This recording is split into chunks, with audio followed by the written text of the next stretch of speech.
दोस्तों, क्या आपने कभी किसी कुत्ते को रोटी खिलाई है? अगर हाँ, तो हो सकता है आप ये नहीं जानते हो कि आपने कितना बड़ा पुण्य का काम किया है। सिर्फ एक रोटी खिलाने से इंसान को ऐसा फल मिलता है जिसे जानकर कोई भी हैरान रह जाएगा। आज हम आपको एक प्राचीन कथा के जरिए बताएंगे कि कुत्ते को रोटी खिलाने वाला व्यक्ति कितना पुण्यवान और सौभाग्यशाली बन जाता है। तो चलिए शुरू करते हैं ये अद्भुत कथा। बहुत पुराने समय की बात है। उत्तर दिशा में एक सुंदर और प्राचीन शहर था जिसका नाम धर्मपुर था। ये नगर राजाओं की शान शौकत के लिए जाना जाता था, लेकिन यहाँ के लोग सरल और नेक दिल भी थे। नगर के बीचों बीच एक बड़ा और भव्य मंदिर था जहाँ रोज पूजा पाठ होता था और राजघराने के विशेष आयोजन भी वहीं किए जाते थे। वहीं नगर के बाहर साधु संतों के आश्रम थे जहाँ सत्संग होता और वेद पुराणों का पाठ लगातार चलता रहता था। इस नगर में अच्छे और बुरे दोनों तरह के काम देखने को मिलते थे। सुबह होते ही सूर्य की पहली किरण के साथ मंदिरों में शंख और घंटियों की आवाज गूंजने लगती थी। लोग प्रभु की भक्ति में लग जाते थे। लेकिन रात होते ही नगर के कुछ हिस्सों में मदिरालय और मांस की दुकानों पर खूब भीड़ रहती थी। कुछ लोग धर्म और पुण्य के रास्ते पर चलते थे तो कुछ लोग भोग विलास और गलत आदतों में डूबे रहते थे। इसी नगर के पास एक बूढ़ा व्यक्ति रहता था जिसका नाम गोपाल था। उसकी उम्र लगभग 70 साल से अधिक हो चुकी थी। उसके बाल सफेद हो गए थे, पीठ झुक गई थी और चेहरे पर गहरी झुर्रियां पड़ चुकी थीं। फिर भी उसकी आंखों में एक अलग ही भाव दिखाई देता था, जिसमें बीते जीवन का पछतावा भी था और कहीं न कहीं एक नई उम्मीद भी छुपी थी। वो नगर के दक्षिणी किनारे पर बनी एक छोटी सी कुटिया में रहता था। कुटिया के सामने एक बहुत पुराना पीपल का पेड़ था जो साल भर हरा भरा रहता था। सुबह और शाम उस पेड़ पर चिड़ियों की आवाज गूंजती रहती थी। पीपल के पास खुली जगह थी जहां कभी कभी राह चलते लोग बैठकर थोड़ी देर आराम कर लेते थे। गोपाल का जीवन बहुत ही उलझा हुआ रहा था। युवावस्था में वह गलत रास्तों पर चल पड़ा था। उसे अच्छे कपड़े पहनने, स्वादिष्ट खाना खाने, शराब पीने, मांस खाने, जुआ खेलने और बुरी संगत में रहने की आदत थी। उसके लिए सही और गलत का कोई मतलब नहीं था, बस अपनी इच्छाएं पूरी करना ही उसका मकसद था। कई बार वो दिन रात नशे में डूबा रहता। नगर में लोग उसे उसके बुरे व्यवहार और धोखेबाजी के कारण जानते थे। उसने लोगों से पैसे ऐंठे, जमीन जायदाद में धोखा किया और कई गलत काम किए। माता पिता के जाने के बाद उसे रोकने टोकने वाला कोई नहीं बचा। असल में उसका दिल पूरी तरह बुरा नहीं था, लेकिन लालच और वासना में डूबकर उसका विवेक कमजोर हो गया था। समय बीतता गया और गोपाल बूढ़ा होने लगा। शरीर साथ छोड़ने लगा। जिन दोस्तों के साथ उसने गलत जीवन जिया था वे सब उससे दूर हो गए। अब न उसके पास पैसा था, न ताकत और न ही आकर्षण। नगर में वो खुद को अकेला और बेबस महसूस करने लगा। जिन लोगों को उसने कभी ठगा था वे उसे देखकर रास्ता बदल लेते या तिरस्कार से देखते थे। धीरे धीरे उसके मन में अपराध बोध जागने लगा। उसे महसूस होने लगा कि उसने जीवन में बहुत गलतियां की हैं, लेकिन उसमें इतना साहस नहीं था कि वो सीधे मंदिर जाकर भगवान से माफी मांग सके। नगर के पंडित भी उसे देखकर दूरी बना लेते थे क्योंकि वे उसकी पुरानी करतूतों से परिचित थे। एक दिन गोपाल अपनी कुटिया के सामने बैठा अपने भविष्य के बारे में सोच रहा था। तभी उसकी नजर सामने खड़े पीपल के पेड़ पर पड़ी। हवा चलने से पत्ते धीरे धीरे सरसराने लगे। मान्यता है कि पीपल के वृक्ष में भगवान विष्णु का वास होता है। न जाने क्यों गोपाल का मन अचानक नरम हो गया। उसे लगा जैसे इस पेड़ के पास उसे कुछ सुकून मिल सकता है। उस दिन उसने पहली बार पानी से भरा एक लोटा उठाया और पीपल के तने पर चढ़ाया। जल चढ़ाते समय उसकी आंखों से आंसू बहने लगे। उसे लगा जैसे उसके दुख को पेड़ ने स्वीकार कर लिया हो। वो वहीं जमीन पर बैठ गया और बोला, हे पीपल देव, मैंने अपने जीवन में बहुत पाप किए हैं। पता नहीं मुझे माफ़ी मिलेगी या नहीं, लेकिन आज मन ने कहा कि तुम्हें जल चढ़ाकर अपने मन का बोझ हल्का करूं। कृपा करके मुझे शांति देना। गोपाल की प्रार्थना के बाद पीपल के पत्ते और तेजी से हिलने लगे, जैसे प्रकृति उसे यह समझा रही हो कि वो किसी को ठुकराती नहीं है। उस दिन के बाद गोपाल ने एक नियम बना लिया। वो रोज सुबह उठकर स्नान करता और पीपल के पेड़ पर जल चढ़ाता। उसे बड़े बड़े धार्मिक कर्मकांड तो नहीं आते थे, लेकिन वह इतना समझ गया था कि इस पेड़ के पास बैठने से उसके मन को शांति मिलती है। धीरे धीरे गोपाल को पीपल के नीचे बैठकर कुछ देर समय बिताना अच्छा लगने लगा। उसे अपने भीतर हल्कापन महसूस होने लगा, जैसे उसके पुराने पापों का बोझ कम हो रहा हो। कुछ समय बाद उसके जीवन में एक और घटना घटी। एक बूढ़ी गाय, जिसे शायद उसके मालिक ने छोड़ दिया था, भटकते भटकते गोपाल की कुटिया के सामने आ पहुंची। गाय बहुत कमजोर थी। उसकी आंखों में दर्द और दया झलक रही थी। उसके शरीर पर मक्खियां भिन भिना रही थीं और वो चलने में भी असमर्थ लग रही थी। जैसे ही गोपाल ने उसे देखा उसका दिल भर आया। पहले के गोपाल की बात होती तो वह शायद उसे भगा देता, लेकिन अब उसका मन बदल चुका था। उसने तुरंत उस गाय को हरी घास दी और प्यार से उसका सिर सहलाया। गाय शांति से घास खाने लगी। फिर गोपाल ने अपने पुराने कपड़े फाड़कर कपड़े का टुकड़ा बनाया और उससे गाय के घाव साफ किए। उस दिन के बाद वह गाय वहीं रहने लगी। गोपाल ने अपनी कुटिया के पीछे थोड़ी जगह साफ कर दी जहां गाय आराम से बैठ सके। जो भी थोड़ा बहुत चारा या बची हुई रोटी होती वह उसी को खिला देता। कुछ ही दिनों में गाय की हालत सुधरने लगी। अब गोपाल की रोज की दिनचर्या बन गई थी। सुबह उठना, स्नान करना, पीपल को जल चढ़ाना और फिर गाय की सेवा करना। वह उसके घाव देखता, उसे खाना खिलाता और उसकी देखभाल करता। कई बार गोपाल ने सोचा कि कुछ पैसे जुटाकर गाय को किसी गौशाला में भेज दे, लेकिन नगर की गौशालाओं के लोग उसके पुराने कर्मों को जानते थे। वे न तो गोपाल पर भरोसा करते थे और न ही गाय को रखने के लिए तैयार होते थे।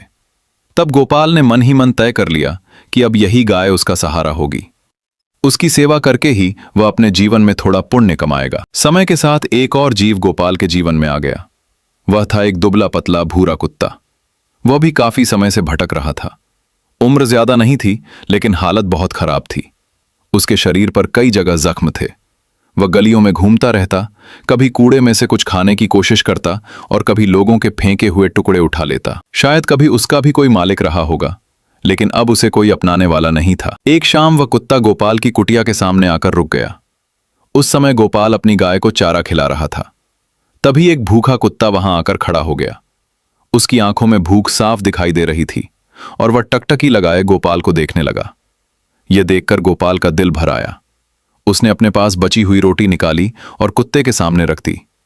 कुत्ता बड़े प्यार से रोटी खाने लगा। थोड़ी ही देर में उसने पूरी रोटी खा ली, थोड़ा पानी पिया और फिर वहां से चला गया।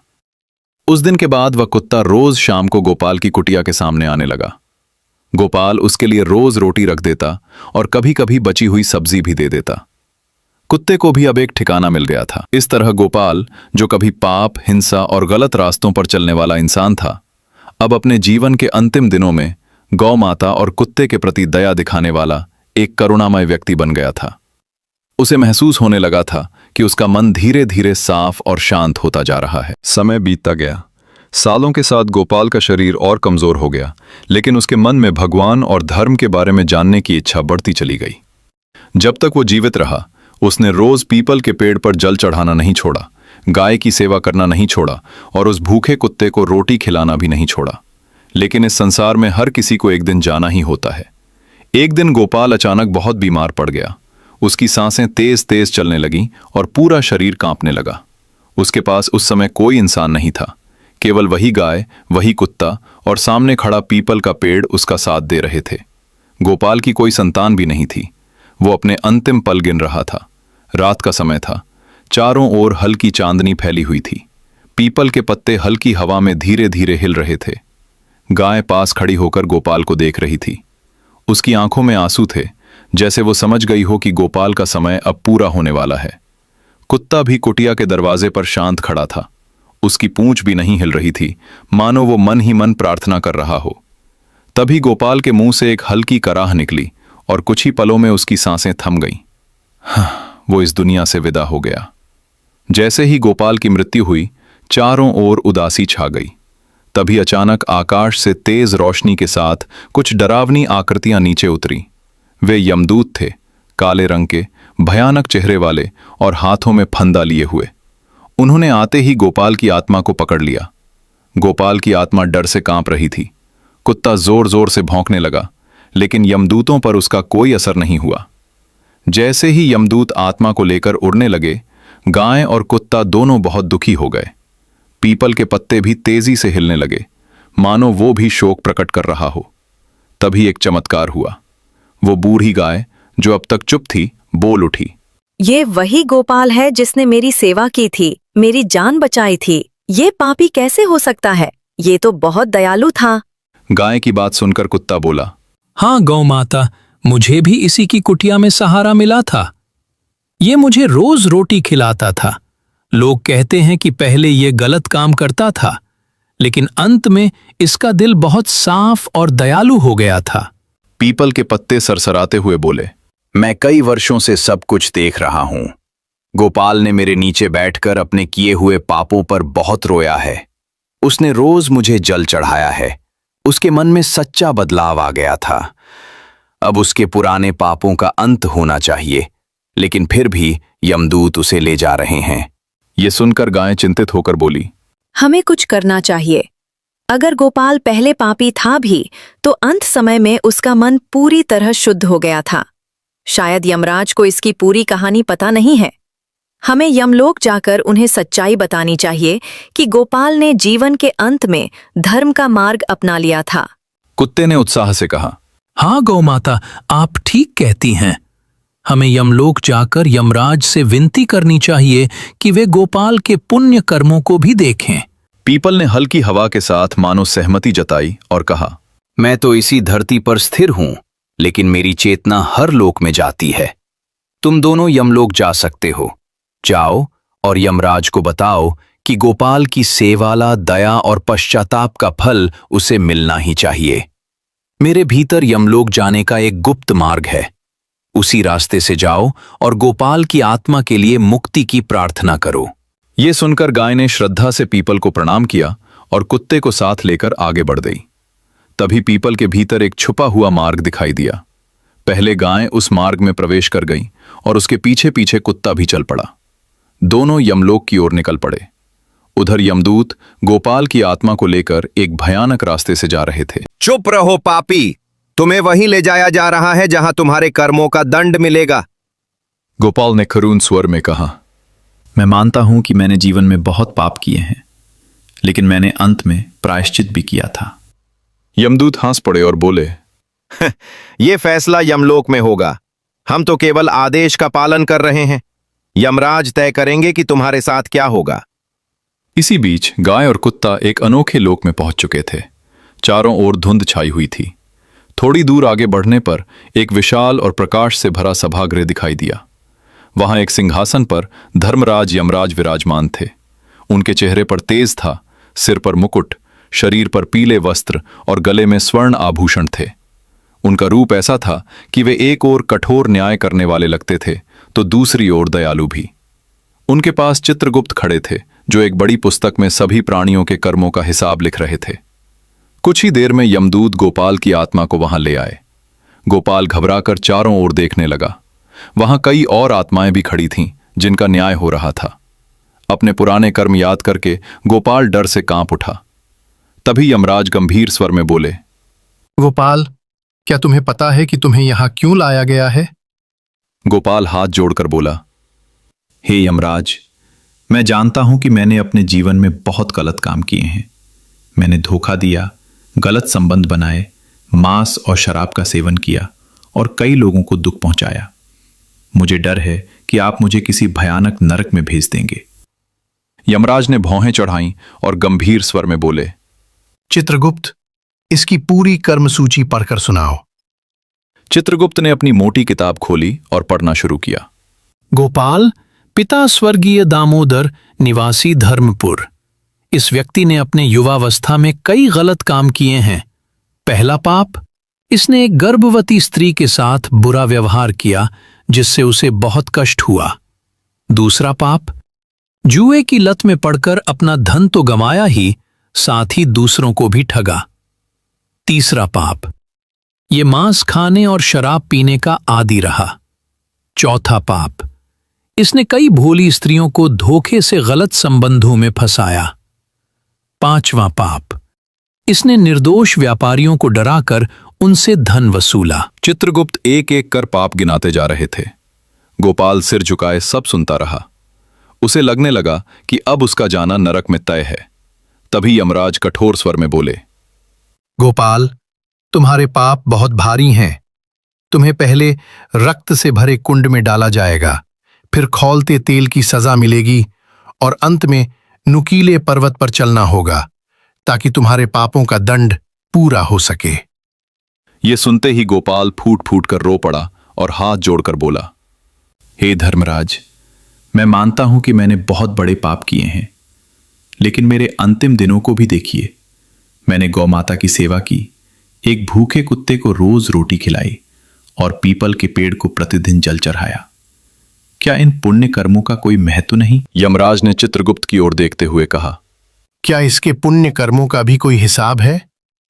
चित्रगुप्त ने पन्ने पलटे और बोले, हाँ धर्मराज, इसके अंतिम समय में कुछ अच्छे कर्म भी दर्ज हैं। इसने एक बीमार गाय की जान बचाई, उसे रहने की जगह दी, रोज भोजन कराया, एक कुत्ते को नियमित रोटी खिलाई और पीपल को जल चढ़ाया। लेकिन इसके पाप बहुत अधिक हैं, इसलिए ये पुण्य शायद कम पड़ते हैं। ये सुनकर यमराज ने निर्णय देते हुए कहा, पापों का घड़ा भर चुका है, थोड़े से पुण्य से वो खाली नहीं हो सकता। यमदूत आगे बढ़े और गोपाल को पकड़ने लगे। तभी गोपाल फिर रोते हुए बोला, हे यमराज, मुझे क्षमा दें या न दें, लेकिन मेरे अच्छे कर्मों का भी पूरा मूल्य आंकिए। मैंने अपने जीवन के अंतिम दिन पश्चाताप और सेवा में ही बिताए हैं। उसी क्षण वहां एक तेज प्रकाश फैल गया। सब लोग चकित रह गए। उस प्रकाश के बीच दो प्राणी प्रकट हुए। एक वही बूढ़ी गाय जो किसी दिव्य शक्ति से वहां पहुंच गई थी, और दूसरा वही दुबला पतला कुत्ता जो आश्चर्य से यमलोक में खड़ा था। यमदूत हैरान होकर बोले, तुम दोनों यहां कैसे आ गए? गाय ने करुणा से भरी आंखों के साथ यमराज को प्रणाम किया और बोली, हे धर्मराज, मैं वही गाय हूं जिसे गोपाल ने अपने अंतिम दिनों में बचाया था। मेरे घावों को साफ किया, मुझे आश्रय दिया और भोजन पानी की व्यवस्था की। यमराज ने आश्चर्य से पूछा, तुम क्या चाहती हो? गाय नम्र स्वर में बोली, हे धर्मराज, मैं चाहती हूं कि आप गोपाल के सभी कर्मों को बराबरी से देखें। ये सच है कि उसने पाप किए, लेकिन उसने मुझे नया जीवन दिया। मैं भूखी प्यासी मर जाती अगर इसने मुझे सहारा न दिया होता। क्या ये पुण्य उसके पापों से कम है? कृपा करके इस सेवा को भी महत्व दीजिए। यमराज के हाथ में पकड़ा डंडा थोड़ा ढीला हुआ। वे बोले, ये भी ठीक है, लेकिन इसके पाप कम नहीं हैं। गौ माता, इसकी सजा पक्की है। तुम ऐसा क्यों चाहती हो कि ये पापी सजा से बच जाए? गाय जवाब देती है, मैं सिर्फ न्याय चाहती हूं। मैं ये नहीं कहती कि इसके पाप न गिने जाएं। मैं बस चाहती हूं कि इसका पछतावा भी गिना जाए। ये इंसान जिसके अंदर दया और त्याग की भावना जागी, उसने मुझे गौ माता समझकर सेवा की। अगर धर्म में गाय की सेवा को खास माना गया है, तो इसकी सेवा का फल भी तो इसे मिलना चाहिए। इतने में कुत्ता आगे बढ़ा। पूंछ हिलाते हिलाते वो बोला, हे यमराज, आज मेरी तरफ भी देखिए। मैं एक छोटा सा कुत्ता हूं। लोग मुझे अक्सर दुत्कारते हैं, मारते हैं, पर गोपाल ने मुझे कभी लात नहीं मारी। उसने मुझे खाना दिया, मेरे जख्मों को धोया, मुझे प्यार दिया। मेरी समझ में ये बात नहीं आती कि इतना दयालु इंसान कैसे सिर्फ नर्क में जा सकता है। यमदूतों में से एक गुस्से में बोला, चुप रह कुत्ते, यमलोक में तू हमारे न्याय पर सवाल उठा रहा है। कुत्ता पीछे हट गया, पर उसने हिम्मत नहीं हारी। वो फिर बोला, मैं बस यमराज से विनती कर रहा हूं कि एक इंसान जिसने आखिरी समय में अपनी गलती मानी, गाय की सेवा की और मुझ जैसे छोटे जीव पर दया दिखाई, उसके बचने का कोई रास्ता होना चाहिए। यमराज ने दोनों को शांत किया और बहुत गंभीरता से बोले, धर्म के नियम साफ हैं। जो जैसा काम करता है वैसा फल पाता है। गोपाल का ज्यादातर जीवन पाप में बीता है।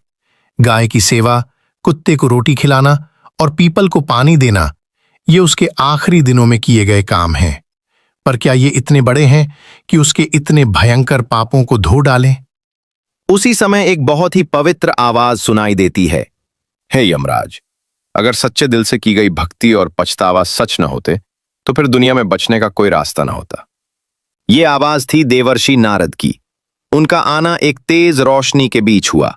उनके हाथ में वीणा थी और शरीर पर हिरण की खाल लिपटी हुई थी। वे हल्की मुस्कान लिए एक अलग ही चमक के साथ खड़े थे। खुद यमराज ने भी आदर के साथ उनका स्वागत किया। आइए देवर्षि नारद, आपके आने से यह सभा पवित्र हो गई। आप इस मामले में क्या कहना चाहते हैं? नारद जी ने वीणा के तार को हल्के से छुआ और बोले, हे धर्मराज, आपके न्याय पर हम सभी को भरोसा है, लेकिन धर्म का मतलब सिर्फ कड़ी सजा नहीं, बल्कि वो प्यार और दया भी है जो गलती मानने वाले को सही रास्ता दिखाती है। गोपाल ने जिंदगी भर पाप किए, ये सच है, लेकिन बुढ़ापे में उसका दिल बदल गया। उसने रोज पीपल को पानी चढ़ाया। आपको पता ही है कि श्री हरि विष्णु पीपल में वास करते हैं। पीपल की रोज सेवा करना गोपाल के अंदर बिना किसी स्वार्थ के भक्ति का जागना था। यमराज ने गंभीर होकर पूछा, देवर्षि, लेकिन क्या कुछ सालों की सेवा कई दशकों के पाप को मिटा सकती है? नारद जी ने समझाते हुए कहा, पाप और पुण्य को नापना आसान नहीं है। हाँ, कर्मों का फल जरूर मिलता है, लेकिन अगर कोई इंसान सच्चे दिल से पछतावा करके भगवान या धर्म की शरण लेता है तो उसे जरूर मोक्ष या सही राह मिलती है। गोपाल ने गौ माता की सेवा की। गाय की सेवा का बहुत महत्व है, क्योंकि गाय में सभी देवी देवताओं का वास माना गया है। उसने एक भूखे और लावारिस कुत्ते को खाना दिया, जो दया की निशानी है, और उसने पीपल को पानी चढ़ाकर भगवान को याद किया। इन सब कामों में उसका मन साफ था, पछतावे से भरा था। इसलिए ये मामूली काम नहीं रहे, ये तो ऐसे पुण्य हैं जिनमें पूरी तरह से समर्पण दिखता है। यमराज कुछ सोच में डूबे हुए लगे। वे बोले, देवर्षि नारद, आपकी बातों का मैं आदर करता हूं, लेकिन धर्म का पालन मेरी जिम्मेदारी है। अगर ऐसे ही सब पापियों को माफ कर दूं तो दुनिया में बुराई फैल जाएगी। नारद जी ने जवाब दिया, हे यमराज, माफी और दया भी धर्म का ही हिस्सा है। अगर कोई प्राणी अंत तक पाप करता रहता तो उसे माफी न मिलती, पर यहां तो बात पछतावे की है, जो यह दिल से कर चुका है। जैसे लोहा भी आग की भट्टी में पिघलकर नया रूप ले लेता है, वैसे ही पापी इंसान भी पछतावे की आग में तपकर अपनी आत्मा को शुद्ध कर सकता है। इतना ही नहीं, इसने पीपल की पूजा के जरिए भगवान का आशीर्वाद भी पाया है। क्या आप इसे पूरी तरह अनदेखा कर सकते हैं? यमराज कुछ नरम पड़े। उन्होंने चित्रगुप्त की ओर देखा। चित्रगुप्त, गोपाल के पाप कितने भारी हैं और पुण्य कितने? चित्रगुप्त बोले, हे धर्मराज, पाप भारी हैं, लेकिन अंत के अच्छे काम भी बहुत असरदार हैं, क्योंकि ये सेवा और श्रद्धा से भरे हैं। इसके पाप सच में बहुत बुरे हैं, लेकिन इसका आखिरी समय का पछतावा, गाय की सेवा, कुत्ते की सेवा और पीपल की पूजा, ये सब बहुत ही शुभ काम हैं। हमें ये भी याद रखना चाहिए कि गौ माता को सहारा देकर इसने दूसरों की भलाई की है, जिसके पुण्य से कई जन्मों के पाप भी धुल जाते हैं। साथ ही पीपल को पानी चढ़ाना भगवान के करीब जाने का रास्ता माना गया है। शायद इसके दिल में जो भक्ति जागी वो सच्ची थी, इसलिए इसके पापों को थोड़ा ही सही लेकिन खत्म करना ठीक होगा। यमराज ने धीरे से अपनी दाढ़ी सहलाते हुए कहा, देवर्षि नारद, आपकी बातों और चित्रगुप्त के हिसाब किताब से मैं भी सोचने पर मजबूर हूं। मुझे याद है, हमारे शास्त्रों में कहा गया है कि अगर कोई इंसान अंत समय में भगवान को सच्चे दिल से याद करता है और कुछ सेवा के काम करता है तो उसे भगवान की कृपा जरूर मिलती है। इतना सुनकर गौ माता ने आगे आकर प्रार्थना की, हे धर्मराज, अगर आप इसे कोई भयानक सजा देते हैं तो मुझे भी उस सजा में हिस्सेदार बना लें, क्योंकि इसने मेरे लिए जो किया वो मैं कभी नहीं भूल सकती। एक समय था जब मैं तड़प कर मरने वाली थी, पर इसने मुझे सहारा दिया। कुत्ते ने भी एक दुखी आवाज में कहा, मैंने भी जीवन में बहुत बुरा बर्ताव देखा, लेकिन गोपाल ने मुझे प्यार दिया, खाना दिया। मैं भी इसके साथ नर्क चला जाऊंगा, लेकिन आपसे प्रार्थना है कि इसे पूरा नर्क भोगना न पड़े। यमराज ने इन जानवरों का सच्चा प्यार और भक्ति भावना देखी तो उनका दिल पसीज गया। उन्होंने अपने दंड को नीचे रखा और ऐलान किया, गोपाल, तुम्हारे पाप बड़े हैं, लेकिन तुम्हारे आखिरी जीवन में किए गए अच्छे कामों की भी कीमत है। गौ माता की सेवा, कुत्ते को खाना देना और सबसे जरूरी पीपल को रोज पानी चढ़ाना और उसकी पूजा करना, ये सब काम तुम्हारे मन की सफाई का सबूत है। इसलिए मैं तुम्हें नर्क न भेजकर स्वर्ग में जगह देता हूं, जहां तुम अपनी आत्मा को और शुद्ध कर सकते हो। ये सुनकर गाय और कुत्ता खुश हो गए। गौ माता ने खुशी से सिर ऊंचा उठाया और कुत्ते ने खुशी में पूंछ हिलाई। गोपाल की आंखों से आंसू बह निकले। वो यमराज को प्रणाम करता हुआ बोला, हे धर्मराज, आपकी कृपा बहुत बड़ी है। मैं आपका बहुत एहसानमंद हूं। मैं वादा करता हूं कि आगे भी किसी भी जन्म में कभी पाप के रास्ते पर नहीं जाऊंगा। यमराज ने कहा, तुम्हारे भावों की परीक्षा हो चुकी है। जाओ, स्वर्ग के दरवाजे तुम्हारे लिए खुले हैं। उसी समय देवर्षि नारद ने अपनी वीणा बजाई, मानो भगवान की तारीफ गाई जा रही हो। उन्होंने मुस्कान के साथ कहा, जो भी अंत समय में बिना किसी मतलब के भगवान को याद करता है, कुदरत और जानवरों की सेवा करता है, वो पक्का भगवान के पास जाता है। उधर गाय और कुत्ता भी आत्मा के रूप में खुश थे।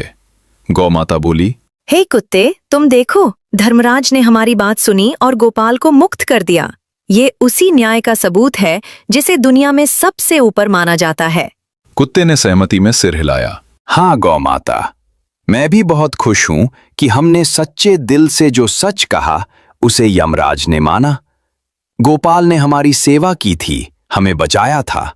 हमारा फर्ज था कि हम उसकी सच्चाई सबके सामने लाएं। तभी यमराज ने उन दोनों को देखकर कहा, हे गौ माता, हे कुत्ते, तुम दोनों ने आज एक बहुत बढ़िया उदाहरण पेश किया है। जिसने तुम्हारी सेवा की, तुमने उसके लिए सच का साथ दिया। तुम दोनों भी अब अपनी यात्रा पूरी कर सकते हो। गौ माता, तुम्हारी इच्छा हो तो तुम धरती पर लौटकर अपनी जिंदगी पूरी करो, या फिर मुझे इजाजत दो कि मैं तुम्हें भी स्वर्ग में जगह दूं।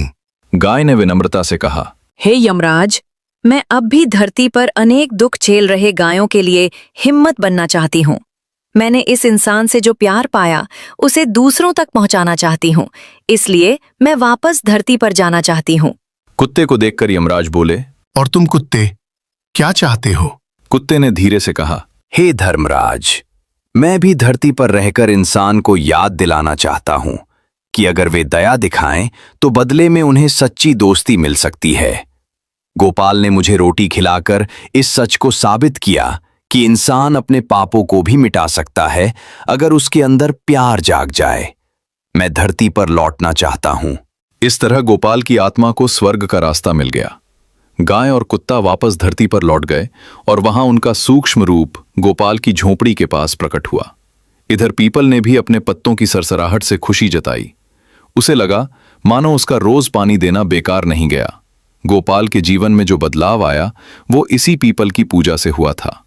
धरती पर लोगों ने देखा कि गोपाल की मौत के दूसरे दिन उसकी लाश झोपड़ी में पड़ी थी। कुछ पड़ोसी इकट्ठे हुए और उन्होंने गोपाल के अंतिम संस्कार का इंतजाम कर दिया। हालांकि गोपाल के लिए लोगों के मन में बहुत इज्जत नहीं थी, क्योंकि वे उसके पुराने पापों को जानते थे। फिर भी आस पड़ोस के 4-5 लोगों ने मिलकर उसका अंतिम संस्कार ठीक ढंग से कर दिया। उन्हें नहीं पता था कि दूसरी दुनिया में गोपाल को स्वर्ग मिल चुका है। धीरे धीरे ये कहानी शहर में फैल गई कि गोपाल ने अपने आखिरी दिनों में गाय की सेवा की और पीपल को पानी चढ़ाया था। कई लोगों ने तब उस गाय की हालत देखी जो अब ठीक लग रही थी, और वे हैरान थे कि कैसे वो फिर से ताकतवर हो गई। लोगों ने देखा कि वही कुत्ता अभी भी गोपाल की झोपड़ी के आसपास घूमता है, जैसे किसी अपने की याद में हो। कई भक्तों ने उस पीपल के पेड़ के नीचे बैठकर ध्यान करना शुरू किया। देखते ही देखते उस जगह की अहमियत बढ़ गई और लोग कहने लगे कि यहाँ एक पापी इंसान का दिल साफ हो गया था। जल्द ही वहां एक छोटा सा मंदिर बन गया, जहां गाय को चारा और कुत्ते को खाना दिया जाने लगा। उधर स्वर्गलोक में गोपाल का प्रवेश हुआ।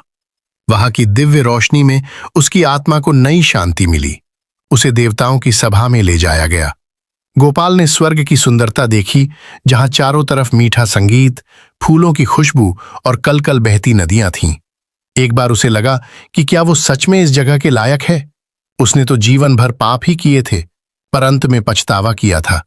फिर उसे याद आया कि भगवान की दया उन्हें ही मिलती है जो सच्चे दिल से पछतावा करते हैं। उसने मन ही मन भगवान विष्णु को प्रणाम किया, जो पीपल में रहते हैं, और गौ माता को भी याद किया, जिसकी सेवा से उसे मुक्ति मिली। स्वर्ग में रहकर भी गोपाल के मन में उस दिन की याद बार बार आती जब वो नशे में डूबा रहता था, और फिर कैसे एक दिन उसने पानी लेकर पीपल की जड़ में चढ़ाया था। उसे ये समझ में आ गया कि जीवन का असली मतलब भक्ति, सेवा और पछतावे में है, न कि मजे और लालच में। वहां स्वर्ग में उसे एक दिव्य नजर भी मिली, जिससे उसने देखा कि पृथ्वी पर कई लोग उसकी कहानी सुनकर प्रेरित हो रहे हैं, गाय की सेवा और पेड़ों की पूजा करने लगे हैं, और कुत्ते जैसे जीवों को रोटी खिलाकर पुण्य कमाने की कोशिश कर रहे हैं। ये देखकर गोपाल की आत्मा को बहुत खुशी हुई। गाय, जो वापस पृथ्वी पर रह रही थी, शहर के लोगों से प्यार और सेवा पा रही थी। कुछ भले लोगों ने मिलकर एक छोटी सी गौशाला बना दी, जहां वो बूढ़ी गाय बची हुई जिंदगी शांति से बिताने लगी। कुत्ता भी अब उतना बेसहारा नहीं था। कई लोग उसे रोटी खिलाते, पर वो सबसे ज्यादा समय गोपाल की झोपड़ी के पास ही बिताता, जहां उसे एक ऐसा प्यार भरा माहौल लगता था मानो गोपाल की यादें वहां अब भी बसी हुई हों। पीपल का पेड़ तो वैसे ही मजबूत खड़ा था, और भी घना, और भी बड़ा, और भी हरा भरा। वो मानो गवाह था उस बदलाव का जो एक पापी इंसान के जीवन में हुआ। शिक्षा। इस कहानी में हमें यह सीख मिलती है कि भगवान को किसी के पुराने पापों से उतनी परवाह नहीं जितनी उसके आज के साफ आचरण से। गौ माता, कुत्ता और पीपल जैसे निशान ये दिखाते हैं कि छोटी छोटी भलाई के काम भी हमारे लिए बड़े से बड़े पाप का प्रायश्चित बन सकते हैं अगर वे सच्ची श्रद्धा और दया के साथ किए गए हों। गाय को बचाना, कुत्ते जैसे जानवर को खाना देना, पीपल को पानी चढ़ाना, ये सब तो वही रूप हैं जिनमें ईश्वर और इंसानियत छिपी हुई है। इस तरह बूढ़ा गोपाल, जिसने जवानी में बहुत बुरे काम, नशा, मांस खाना जैसे अनगिनत पाप किए थे, आखिर में स्वर्ग का हकदार बना। उसकी मिसाल सभी इंसानों के लिए प्रेरणा बन गई कि भले ही हम जीवन के किसी मोड़ पर कितने भी गिर जाएं, फिर भी अगर आखिरी पल तक हमारे अंदर सुधारने की इच्छा जागे और हम उसे सच्चे मन से पूरा करें तो भगवान की कृपा जरूर मिलती है। इस प्रकार ये दिव्य कथा यहां खत्म तो होती है, लेकिन इसका संदेश हमेशा के लिए है। ये बताती है कि धर्मराज का न्याय सख्त जरूर है, मगर प्यार से, सेवा से, पछतावे से और भगवान की भक्ति से बड़े बड़े पाप भी धुल जाते हैं। गौ माता, कुत्ता और पीपल, ये तीनों भगवान की बनाई हुई ऐसी चीजें हैं जिनके जरिए इंसान अपने अंदर की दया जगा सकता है। कोई भी इंसान इतना बुरा नहीं कि वो भगवान की दया से दूर रह जाए, बस वो खुद को बदलने की कोशिश करे। इसलिए जो लोग इस कहानी को सुने वे भी अपने जीवन में कुछ न कुछ पुण्य का काम करें। किसी भूखे जानवर को खाना दें, किसी मां की सेवा करें, किसी पेड़ की रक्षा करें। जब दिल में प्यार आता है तो पाप दूर भागते हैं और आत्मा पर पड़े मैल के बादल छटने लगते हैं। यही इस पुरानी कहानी का निचोड़ है। पाप का बोझ बहुत बड़ा हो सकता है, पर भगवान की दया उससे भी बड़ी है। अगर अंत तक भी इंसान ने सच्चा दिल पा लिया तो स्वर्ग के दरवाजे उसके लिए खुल सकते हैं। यही संदेश लेकर यह पुरानी कहानी युगों युगों तक जिंदा रहेगी। तो दोस्तों, उम्मीद है आपको यह कहानी पसंद आई होगी। वीडियो को लाइक जरूर करें और कमेंट्स में जय श्री हरि विष्णु जरूर लिखें। साथ ही चैनल को सब्सक्राइब करें। आप सभी का धन्यवाद।